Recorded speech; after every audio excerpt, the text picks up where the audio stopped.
Hello and welcome back to Let's Play Pokemon Yellow. Well, let's Nuzlocke Pokemon Yellow.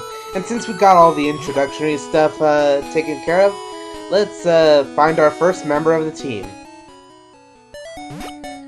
So, luckily we find a Pokemon right away.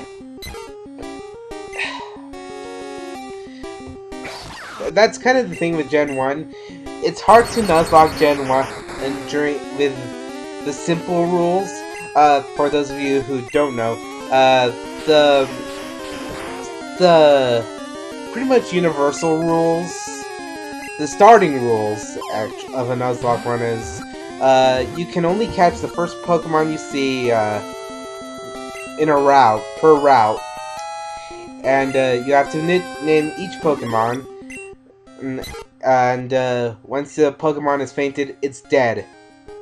You have to permanently box it or release it. So, yeah. Let's name this one Jet. Because why not? So let's heal up Jet and get ready for some level grinding. Now, I had the good sense to speed up the level grinding. And I'm going to explain more about my rules for the Nuzlocke run.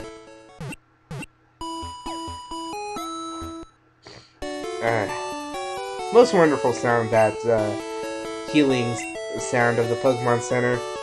It just sounds so soothing. It's just yay, your Pokemon are healthy. So, as we put Jet at the same level as Ichigo, let me explain to you my rules of this Nuzlocke run. The rules are, flat out, I can only catch one Pokemon per route. It doesn't matter if it's the first Pokemon, the last Pokemon, the third Pokemon, whatever. I can only catch one per route. I realize that this takes away some of the challenge of the Nuzlocke run, but in a game like this, where your first mission, you don't even have any Pokeballs, you know, you kind of have to do that. So, I think the rules were based off of the Game Boy Advance games for this. So yeah, that's my only special rules. You know, all of the other rules still apply. Pokemon that have fainted are treated as dead, and I play until total party kill. So let's see how far this goes. So the level grinding is almost done, and let's get on with the game. Okay, so after one last healing stop, we will divert from most of the path to give you this, to give a little thing, you know, I don't know what I was trying to say there. I don't know. But we healed up our Pokemon. Let's go to the right of Viridian City. After we, check the town map.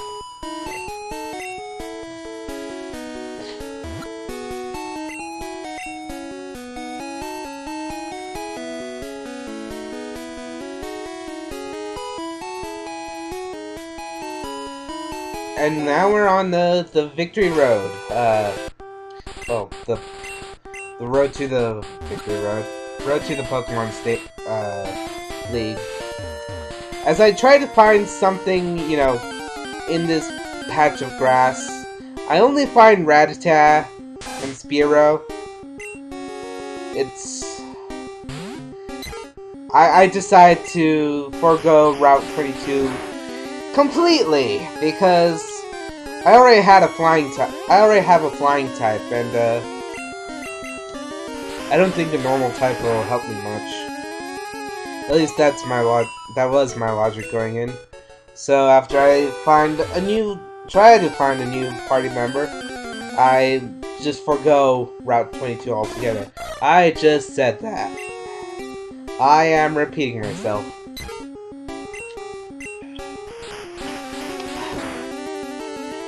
Now it's very interesting, like the way they put this here. You know, this whole road to Victory Road. I've put a lot of thought. Here's Gideon. Hey, I'm actually sticking with the names I give him. Wow. Anyway, look. After watching a few web videos, I've put a lot of thought into this particular game design. At this point, you don't know anything about Pokemon. This is Gen 1. Let's say you haven't watched the anime, or the anime hasn't even come out yet, and you're playing Pokemon, and you don't know anything about it, so you go this unobstructed path. This was meant to tell you about the whole Pokemon League challenge. And I think that's really interesting. Like, Gary tells you about the badges, and if you were to go all the way to the Pokemon League, they would tell you what badges are needed to get through. So that's a really neat way to kind of introduce players to this Pokemon League challenge thing. Well, it's interesting to me.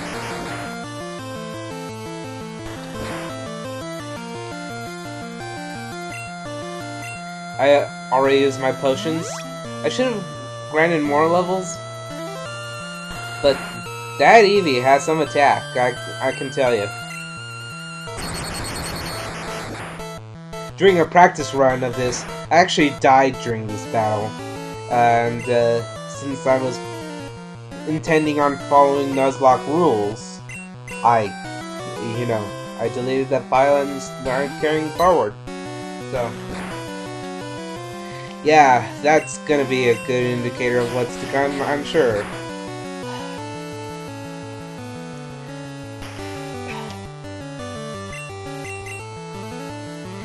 I wonder how much you skip, how many people, skip this battle?